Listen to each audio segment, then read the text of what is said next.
Good afternoon, everyone. Today we are going to do the next part of our Casuarina tree by Toru Dutt. আমি এর আগের ক্লাসে যেটা বলছিলাম, we have come to this part that happily to the unknown land may reach. তাহলে আমরা এর আগের ক্লাসে দেখলাম যে ক্যাসুয়ারিনা ট্রি কবি ট্রিকে নিয়ে কবিতার শৈশবের স্মৃতিচারণ করছেন, যে ক্যাসুয়ারিনা ট্রিতে অসংখ্য মৌমাছি এবং পাখিরা এসে ভিড় জমাতো, যে ক্যাসুয়ারিনা ট্রি থেকে সারা দিন ধরে বা সারা রাত্রি তিনি সুমিষ্ট গান, পাখিদের সুমিষ্ট গান শুনতেন। এখন কবি ইউরোপে বসে, বিদেশে বসে যেন শুনতে পাচ্ছেন সেই তার প্রিয় ট্রি, ক্যাসুয়ারিনা ট্রি, সেই গাছটির বিলাপ ধ্বনি বা ডার্জ লাইক মারমার। সেই গাছটি যেন এক অন্ত্যেষ্টি গাথা বা শোক গাথা গাইছে বা সুরেলা বিলাপ করছে, যেটি কবি সুদূর বিদেশে বসে, ইউরোপে বসেও সেই সুরেলা বিলাপ যেন শুনতে পাচ্ছেন। এবং তার মনে হচ্ছে যেন it is the tree's lament and eerie speech. মনে হচ্ছে যেন এটা গাছের সেই বিলাপ, একটা অদ্ভুত, অপ্রাকৃত, অলৌকিক, ভুতুড়ে একটি আওয়াজ যেন বা সুরেলা বিলাপ যেন আসছে। That haply to the unknown land may reach, যেটা সম্ভবত কোনো এক অজানা জগতে পাড়ি দিচ্ছে। অর্থাৎ সেই সুরেলা বিলাপ, সেই শোকগাথা, সেই ল্যামেন্টেশন, সেই মৃতের জগতে। The unknown land refers to the land of the departed, where her siblings, the soul of her siblings has passed away. অর্থাৎ সেই মৃত্যুর দেশের কথা কবি এখানে তুলে ধরছেন, যে দেশে এই গাছটির সুরেলা বিলাপ পৌঁছে যাচ্ছে। Now let us proceed further.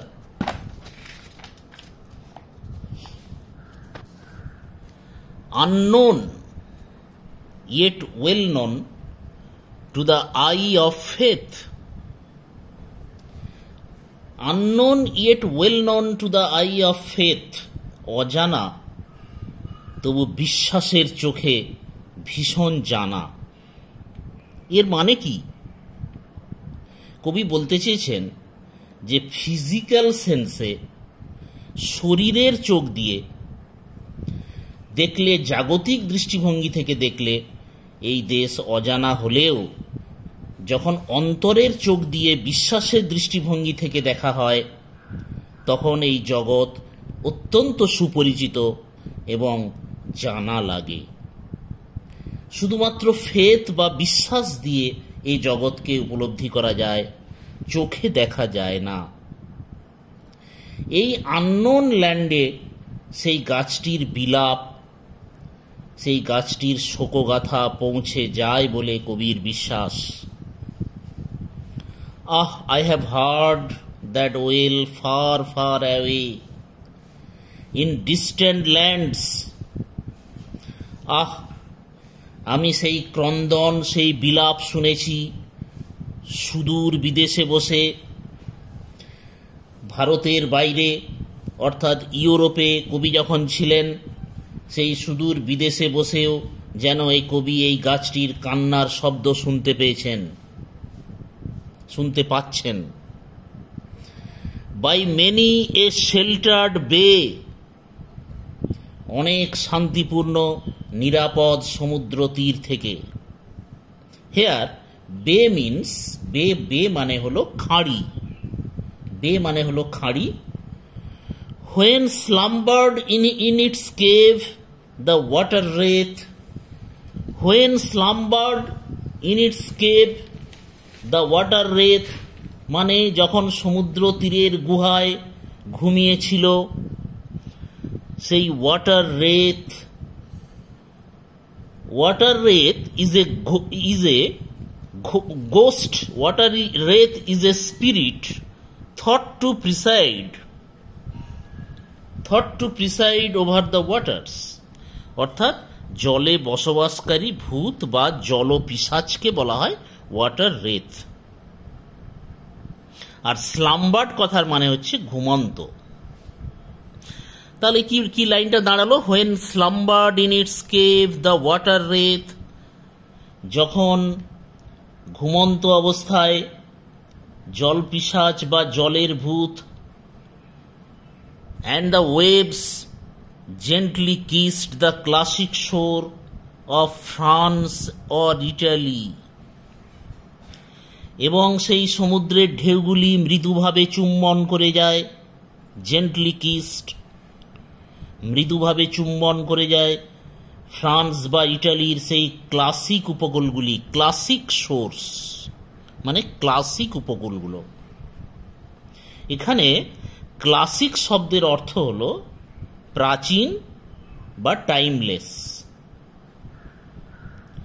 এই উপকূলগুলির সাথে যুক্ত কালজয়ী সৌন্দর্যের একটা অনুভূতি জাগানোর জন্যই কবি ক্লাসিক শব্দটি ব্যবহার করেছেন।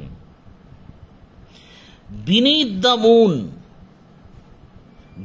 দ্য মুন মানে চাঁদের নিচে, চাঁদের আলোয় আলোকিত হয়ে থাকে এই উপকূলগুলি।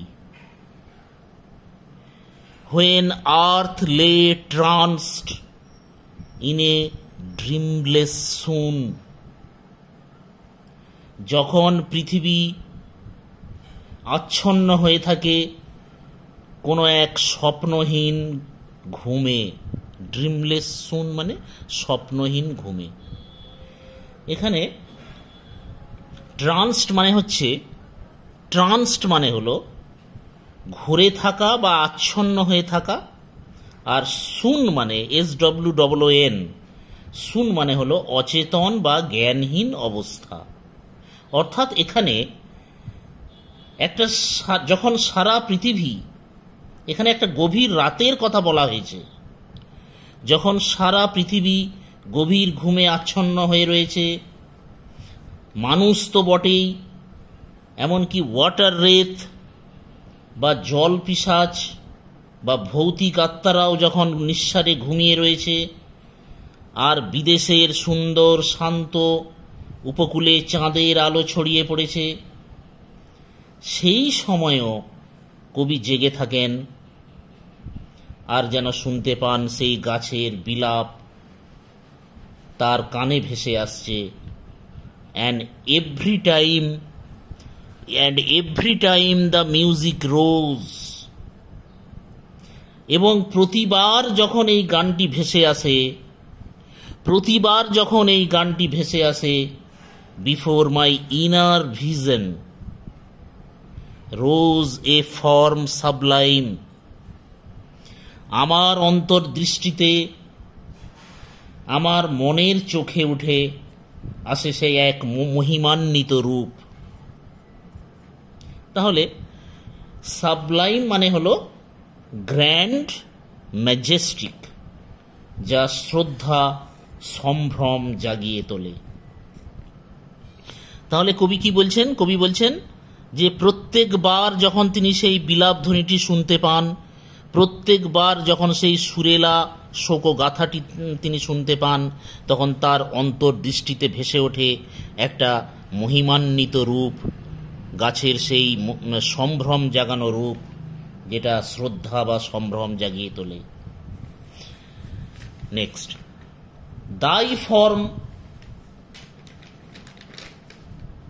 ফর্ম ও ট্রি, এই মহিমান্বিত রূপটি কার? এই মহিমান্বিত রূপটি কার? দাই ফর্ম ও ট্রি। দাই হলো ইয়োর শব্দের প্রাচীন ইংলিশ ফর্ম। তোমার রূপ হে গাছ, তোমার রূপ হে গাছ, as in my happy prime, আমার সেই সুখের শৈশবে। I saw thee, thee means you, এটিও একটি আর্কেইক বা ওল্ড ইংলিশ ওয়ার্ড। বলা হচ্ছে যে তোমার রূপ হে গাছ যেমনটি আমি আমার শৈশবে, সুখের শৈশবে, মাই হ্যাপি প্রাইম, আমার সেই আনন্দময় ছোটবেলার সময়ে দেখেছিলাম। In my own native loved native clime, আমার নিজের প্রিয় ভালোবাসার দেশের মাটিতে। তাহলে শুধু বিদেশে বসেও, সুদূর বিদেশে বসেও কবির মনে পড়ে যায় তার নিজের প্রিয় সেই মাতৃভূমির কথা। নেটিভ ক্লাইম মানে মাতৃভূমির কথা, নিজের বাড়ির বাগানের সেই বিশাল ঝাউ গাছটির কথা, তার ভাই বোনেদের কথা যাদের সাথে ওই গাছের নিচে তিনি খেলা করতেন। আর যখনই তিনি তার ভাই বোনেদের মিস করেন, তার মনে হয় যেন সেই গাছটিও তাদের মিস করছে, তাদের জন্যে বিলাপ করছে। আর সেই কান্না, সেই বিলাপ ছড়িয়ে পড়ছে সারা বিশ্ব চরাচর, সারা বিশ্ব জগতে। তাহলে দেখো যে এই গাছটি শুধুমাত্র যে তরুর সুন্দর শৈশবের সাক্ষী হয়ে বা প্রাকৃতিক সৌন্দর্যের প্রতীক হয়েই থাকছে না, সে ধীরে ধীরে কবির সমব্যথী বন্ধুও হয়ে উঠছে। মানুষ ও প্রকৃতির মধ্যে একটা অদ্ভুত সুন্দর, গভীর ও আত্মিক সম্পর্ক তৈরি হচ্ছে। In my own native clime. So I hope you understand up to this point. The next part is the most vital part of the poem. In my next video I shall complete it. So till then, stay connected, stay tuned. Hope you liked my lesson, liked my video, and hope you enjoyed the lesson. Thank you very much.